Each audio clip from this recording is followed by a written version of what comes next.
Hello friends, this is Siya. Welcome back to my channel study lover Siya. आज हम लोग discuss करने जा रहे हैं द हिंदू न्यूज़पेपर का एक आर्टिकल। सबसे पहले हम लोग ये जान लेते हैं कि इस आर्टिकल को हम लोग क्यों पढ़ेंगे। इससे थोड़ा हम लोग इंग्लिश ग्रामर सीखेंगे और इस आर्टिकल के बारे में जानेंगे कि आर्टिकल किससे रिलेट है। तो ये आर्टिकल जो है रसिया के सस्पेंसन से रिलेटेड है। जो रसिया सस्पेंडेड फ्रॉम राइट्स काउंसिल, रसिया को सस्पेंड कर दिया गया। किससे? राइट्स काउंसिल से सस्पेंड कर दिया गया। यहाँ सस्पेंड के साथ अगर हम प्रीपोजिशन देखें तो फ्रॉम आता है ना। और इसके बाद इंडिया क्या किया? India abstains from vote at UNGA। India ने एब्सटेन कर लिया, यानी खुद को बचा लिया। एब्सटेन मीन्स होता है बचाना। फ्रॉम वोट, किससे? वोट से बचा लिया खुद को। एट UNGA क्या होता है और राइट्स काउंसिल यहाँ पे क्या है, ये दोनों हम लोग आर्टिकल में देखते हैं। तो और इंडिया ने क्यों खुद को बचा लिया ये भी देखेंगे हम लोग। रसियाज़ मेंबरशिप, रसिया का जो मेंबरशिप है to the human rights council में जो रसिया का मेंबरशिप है यानी HRC, जिसका पूरा नाम है क्या? Human rights council. ये ह्यूमन राइट्स काउंसिल होता क्या है? ये एक ऑर्गेनाइजेशन है जो कि ह्यूमन राइट्स को क्या करती है? प्रोटेक्ट करती है, यानी मानव अधिकार की सुरक्षा करती है ये। तो उससे क्या कर दिया गया? रसिया की मेंबरशिप समाप्त कर दी गई। टू विच, जिसके लिए इट वॉज इलेक्टेड, यह चुना गया था। टू विच किसके लिए आया है? HRC के लिए आया है। और इट किसके लिए आया है? रसिया के लिए आया है। तो रसिया चुना गया था इन 2020 में। रसिया 2020 में HRC में चुना गया था। वाज सस्पेंडेड, इसे सस्पेंड कर दिया गया ऑन थर्सडे। कब किया गया है? थर्सडे को। After the United Nations general assembly UNGA। तो UNGA का पूरा नाम अब हम लोग यहाँ देखते हैं क्या होता है। यूनाइटेड नेशंस जनरल असेंबली होता है, जो कि क्या है? ये एक पॉलिसी मेकिंग ऑर्गन है। वैश्विक स्तर पे जो भी ऑर्गेनाइजेशंस होते हैं उनका एक पॉलिसी मेकिंग, यानी जितने भी ऑर्गेनाइजेशंस होते हैं उसकी सारी पॉलिसी कहाँ बनाई जाती है? UNGA में बनाई जाती है। जैसे कि यूनाइटेड नेशंस का WHO ले लेते हैं, बहुत सारे ऑर्गेनाइजेशंस हैं ना, तो जो भी पॉलिसी उनकी होती है वो UNGA में होती है। तो वही वहाँ पे क्या किया गया? UNGA में वोट डाला गया। और UNGA के बारे में थोड़ी सी और बात कर लें तो ये 1945 में इसकी इस्टेब्लिश की गई थी, यानी स्थापना 1945 में की गई थी। इसमें परमानेंट मेंबर भी होते हैं, नॉन परमानेंट मेंबर भी होते हैं। और इसकी हेडक्वार्टर जो है न्यूयॉर्क में पड़ती है। और ये एक पॉलिसी मेकिंग ऑर्गन है, एक अंग है जिसकी इसकी ऑर्गेनाइजेशंस की। तो फिर इसके बाद जो है इसमें वोट डाला गया। तो फिर क्या हुआ? 93-24 विथ 58 एब्सटेंशंस, यानी 93 से 24 तक के क्या उसके पक्ष विपक्ष में वोट आए। और 58 क्या है? 58 एब्सटेंशंस आए। एब्सटेंशंस यानी जिन्होंने वोट ही नहीं दिया। तो फिर इंक्लूडिंग, जिसमें कौन शामिल है? इंडिया। इंक्लूडिंग इंडिया को भी शामिल किया गया है इसमें, यानी इंडिया भी वोट नहीं दिया, इंडिया भी अपने आप को एब्सटेन कर लिया है। और क्यों किया आगे मिलेगा। To adopt a resolution suspending Moscow from the UN body. किससे मतलब किससे एब्सटेन कर लिए हैं? अडॉप्ट करने के लिए इस रिजोल्यूशन को कि मॉस्को को सस्पेंड कर दिया गया फ्रॉम द UN बॉडी, यानी यूनाइटेड नेशंस बॉडी से सस्पेंड करने के लिए, सस्पेंड करने वाली जो मैटर है इस रिजोल्यूशन से खुद को एब्सटेन कर लिया। फिर इसके बाद द रिजोल्यूशन, कौन सी रिजोल्यूशन? जो सस्पेंसन है किसकी? रसियन मेंबरशिप की। यहाँ पे बताया गया है सस्पेंसन ऑफ द राइट्स, यानी राइट्स की सस्पेंसन ऑफ मेंबरशिप की ऑफ रशियन फेडरेशन मीन्स होता है संघ। फेडरेशन यहाँ पे क्या है? नाउन है। In the human rights council में, यानी ह्यूमन राइट्स काउंसिल में रशियन फेडरेशन की मेंबरशिप की जो राइट्स की सस्पेंसन है, वही रिजोल्यूशन क्या कर दिया गया है? Was proposed. ये प्रपोज किया गया था, यानी प्रस्तावित किया गया था by a group of countries, कुछ देशों के एक समूह के द्वारा इसे प्रपोज किया गया था इस रिजोल्यूशन को। और रिजोल्यूशन के बारे में ये कौन बता रहा है? यहाँ तक पूरा बताया गया है इस रिजोल्यूशन के बारे में। इसे हम फ्रेज इन अपोजिशन कहेंगे। ओके।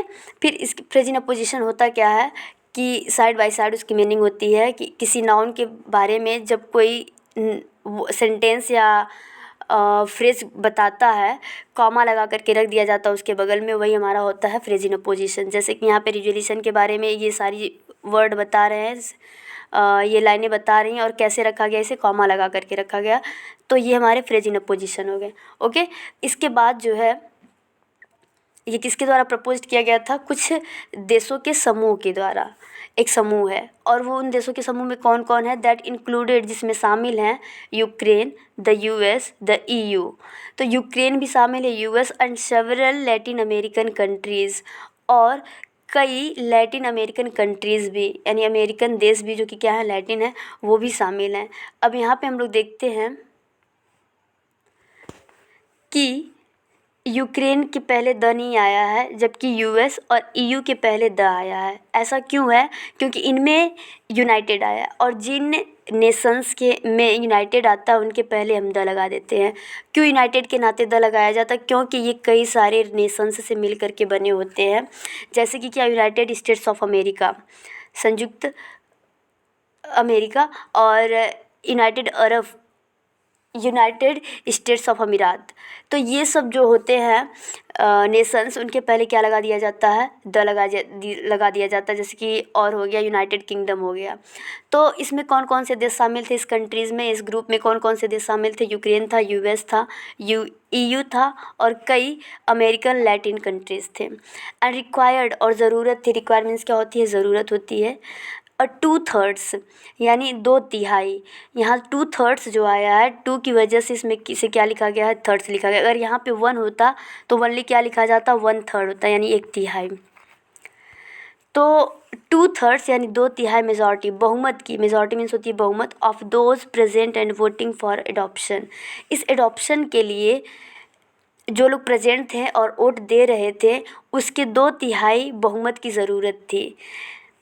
यानी यूएनजीए पे जितने भी देश प्रेजेंट थे उनके, और वोट देने के लिए दे रहे थे, उनकी 2/3 बहुमत की ज़रूरत थी। Abstentions do not count in the tally of those present and voting.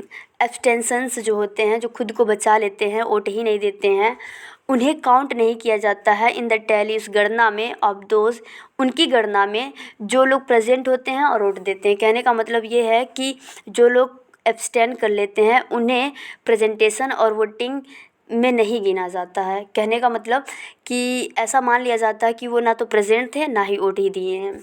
Okay, फिर इसके बाद इट्स परमानेंट रिप्रेजेंटेटिव, इट्स के यानी यूएनजीए के परमानेंट जो रिप्रेजेंटेटिव है, प्रतिनिधि हैं, to the UN, United Nations को उन्होंने बताया, और वो कौन है, टीएस त्रिमूर्ति। टीएस त्रिमूर्ति जो हैं इसके परमानेंट रिप्रेजेंटेटिव हैं, अस्थाई प्रतिनिधि हैं, किसके, यूएनजीए के। और उन्होंने कहा है, क्या कहा है कि इंडियाज स्टैंड के बारे में बताया। वी फर्मली बिलीव, हम पूरे दृढ़ता के साथ विश्वास करते, फर्मली यहाँ पे क्या है, एडवर्ब है। हम पूरे दृढ़ता के साथ विश्वास करते हैं कि आल डिसीजंस, जितने भी डिसीजन, सभी डिसीजन शुड बी टेकन, जो लिए गए हैं, फुल्ली रिस्पेक्टिंग, क्या है वो, फुल्ली रिस्पेक्टिंग है, यानी सम्मानपूर्वक है, ड्यू प्रोसेस।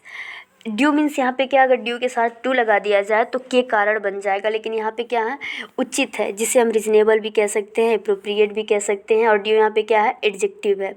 एप्रोप्रिएट राइटफुल भी हो सकता है, कह सकते हैं।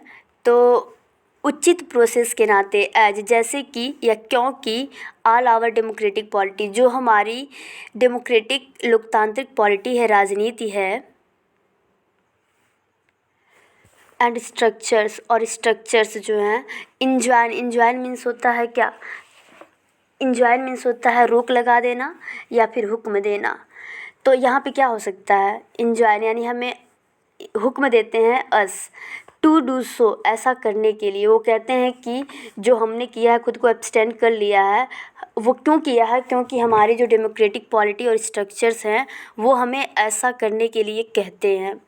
This applies to international organisations, यह इंटरनेशनल ऑर्गेनाइजेशंस में होता है एज वेल, मतलब उसमें भी होता है, इंटरनेशनल ऑर्गेनाइजेशंस में भी होता है। पार्टिकुलरली, फिर वहाँ वो कहते हैं खास तौर से, पार्टिकुलरली यहाँ पे क्या है, एडवर्ब है, जिन वर्ड के अंत में क्या आता है, एलवाई लगा रहता है, यानी वो मैक्सिमम क्या होते हैं, एडवर्ब होते हैं। तो यहाँ पे ये क्या है, एडवर्ब है। द यूनाइटेड नेशंस, खास तौर से यूनाइटेड नेशंस के लिए ऐसा होता है। Mister Trimurti said during his explanation of vote, mister Trimurti ने कहा अपनी ओट की स्पष्टता देते हुए, यानी अपने ओट को एक्सप्लेन करते हुए उन्होंने ऐसा कहा। स्पीच एट द यूएनजीए के स्पीच में। द यूएस, अब यहाँ पे यूएस के बारे में बताया गया है।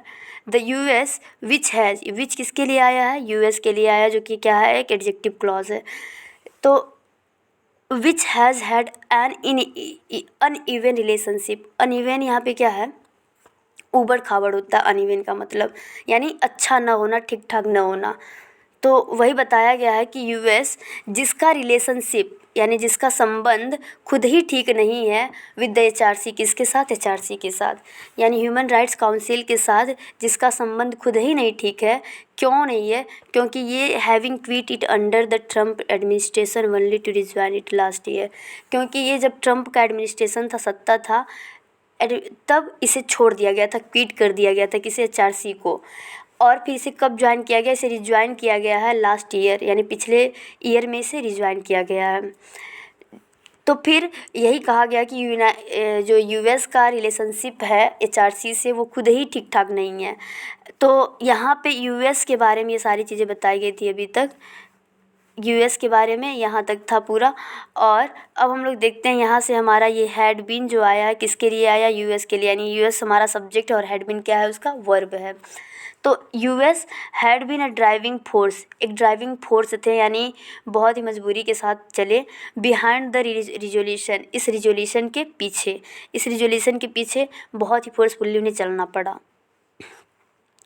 फिर इफ़ इंडिया, अब यहाँ पे बताया जा रहा है कि यदि India has chosen any side, अगर इंडिया कोई पक्ष लेती है, it is the side of peace, तो ये कौन सा पक्ष होगा, यह शांति का पक्ष होगा। And it is for an immediate end to violence, और यह अचानक वायलेंस का अंत होगा, यानी हिंसा का अंत होगा। वायलेंस क्या है, ये नाउन है, ENCE आया, इससे मुझे पता चला कि ये क्या है, नाउन है। वायलेंस का अंत होगा। Mister Trimurti said, mister Trimurti ने कहा, कॉलिंग फॉर डिप्लोमेसी, डिप्लोमेसी से कॉलिंग फॉर मीन्स होता है क्या, कि किसी चीज़ से जुड़े मामले की रिकॉर्ड की मांग करना। तो यानी यहाँ पे क्या है, कोई मामला कौन सा है, जो मामला यूक्रेन रूस का है, उस मामले से लेकर के सारी रिकॉर्ड मांगते हुए डिप्लोमेसी से इन्होंने कहा कि अगर रूस जो कर रहा है वो सही या गलत है, ये मुझे रिकॉर्ड चाहिए। तो कॉलिंग फॉर इसके लिए आया है। तो आई होप कि आपको समझ में आया गया। आज के लिए बस इतना ही। Thanks for watching my video. Thank you.